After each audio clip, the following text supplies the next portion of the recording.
Bien-aimés dans le Christ, que la grâce de Jésus-Christ notre Seigneur, l'amour de Dieu le Père et la puissance du Saint-Esprit descendent maintenant sur nous pour nous aider à méditer cette parole afin qu'elle puisse porter du fruit dans notre vie pour la plus grande gloire de Dieu et le salut de nos âmes. En ce 6e dimanche du temps ordinaire, j'aimerais méditer avec vous l'évangile de Jésus-Christ selon saint Matthieu, au chapitre 5, du verset 17 au verset 30. Je vous propose de méditer la lecture brève. En ce temps-là, Jésus disait à ses disciples, « Je vous le dis, si votre justice ne surpasse pas celle des scribes et des pharisiens, vous n'entrerez pas dans le royaume des cieux. Vous avez appris qu'il a été dit aux anciens, « Tu ne commettras pas de meurtre. » Et si quelqu'un commet un meurtre, il devra passer en jugement. Eh bien, moi, je vous dis, tout homme qui se met en colère contre son frère devra passer en jugement. Vous avez appris qu'il a été dit, « Tu ne commettras pas d'adultère. » Eh bien, moi, je vous dis, tout homme qui regarde une femme avec convoitise a déjà commis l'adultère avec elle dans son cœur. Vous avez encore appris qu'il a été dit aux anciens, « Tu ne manqueras pas à tes serments, mais tu t'acquitteras de tes serments envers le Seigneur. » Eh bien, moi, je vous dis de ne pas jurer du tout, que votre oui soit oui, non si c'est non. Ce qui est en plus vient du mauvais.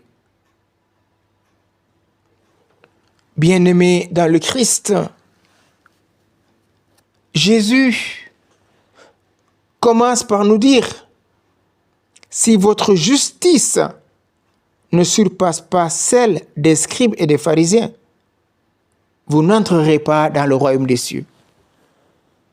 La justice, c'est rendre à l'autre ce qui lui est dû. Et la justice des pharisiens, c'était d'imposer la pratique de la loi. C'est pour ça que Jésus leur dira, vous mettez des fardeaux pesants sur le dos des gens et vous ne les touchez pas du petit doigt. Hypocrite que vous êtes.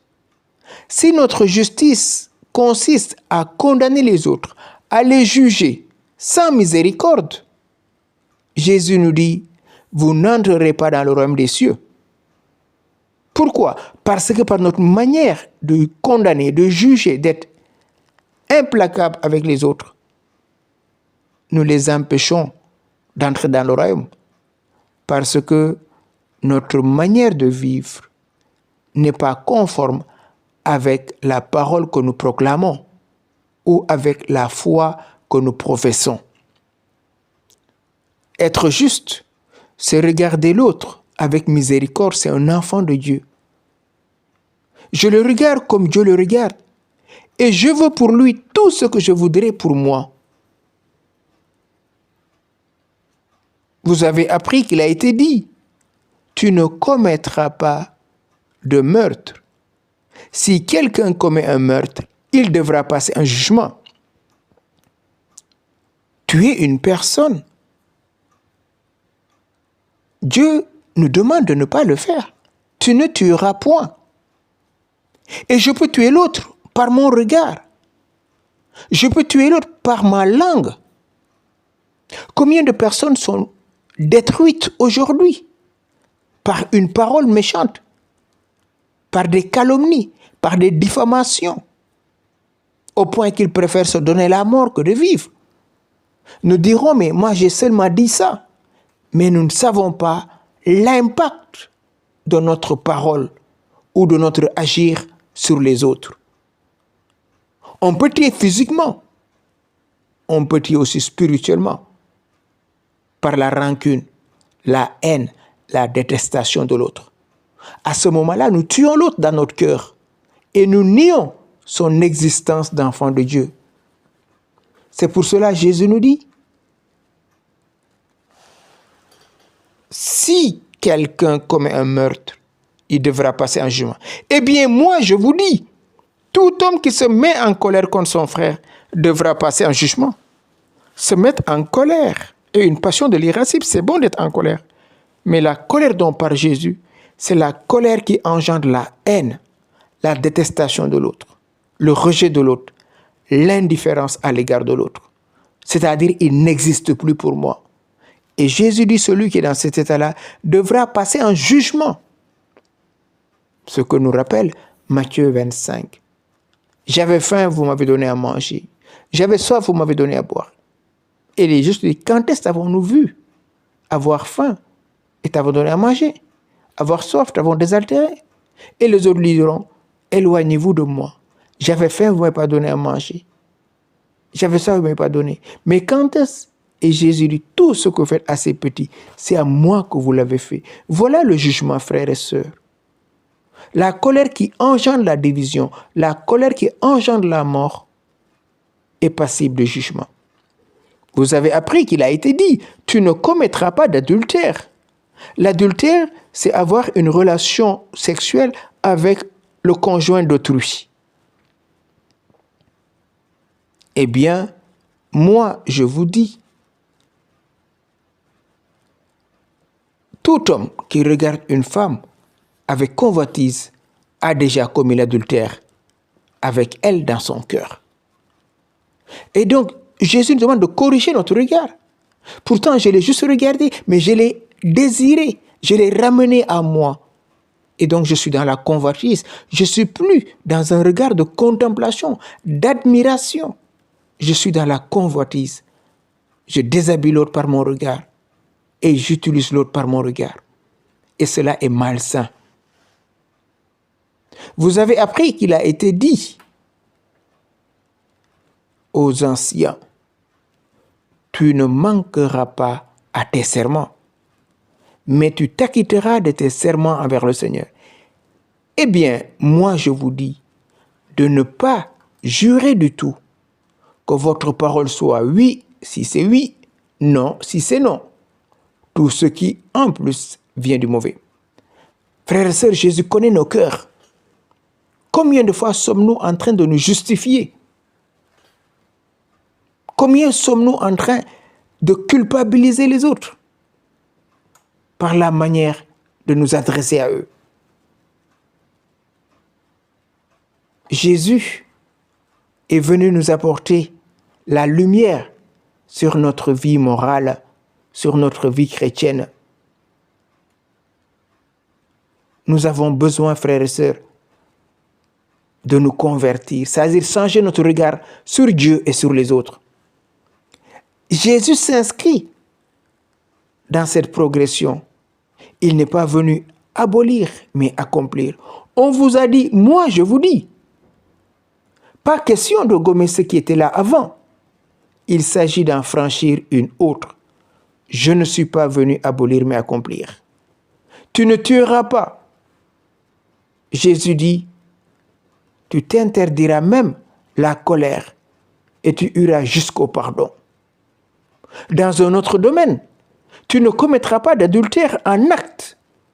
Deuxième étape, tu t'interdiras même d'y penser et tu éduqueras ton regard à la pureté. Enfin, en matière de promesses, première étape, pas de faux serments. Pour aller plus loin, pas de serment du tout. Que ta parole soit oui si c'est oui, non si c'est soit non. Jésus, frères et sœurs, nous amène toujours plus loin dans l'amour. Voilà la véritable sagesse qu'il est venu apporter à l'homme. Mais l'humanité a bien du mal à prendre ce chemin de sagesse. L'humanité refuse bien souvent les valeurs de l'Évangile et se croit sage en bâtissant sa vie sur d'autres valeurs. La sagesse de ceux qui dirigent ce monde, qui se croient tout permis, qui se croient capables de tout au nom du pouvoir qui les est confié, et ils oublient qu'ils sont de simples mortels. Oui, frères et sœurs, dans chacun des domaines de notre vie, Jésus nous invite à aller plus loin. Pourquoi? En vue du royaume, parce que le royaume est là. Oui, toute la tradition biblique, tous les commandements renouvelés par le Christ visent toutes les relations avec Dieu et les autres. Jésus nous amène plus loin dans l'unité fraternelle pour que le règne de Dieu s'installe. Il ne suffit pas de dire que ton règne vienne, comme nous le disons dans notre Père. Jésus vient nous dire comment, petit à petit, mais sûrement, on peut y arriver. Demandons en ce début de carême que le Seigneur vienne nous donner la grâce de nous regarder comme il nous regarde. Demandons-lui la grâce de nous laisser visiter par la puissance de son Esprit Saint. Oui, Seigneur Jésus, viens maintenant, par la puissance de ton Esprit Saint, nous renouveler, de nous demeurer en ta présence. Esprit Saint, en ce temps de carême, je te laisse conduire ma vie. Je te laisse me guider, me guérir, me fortifier.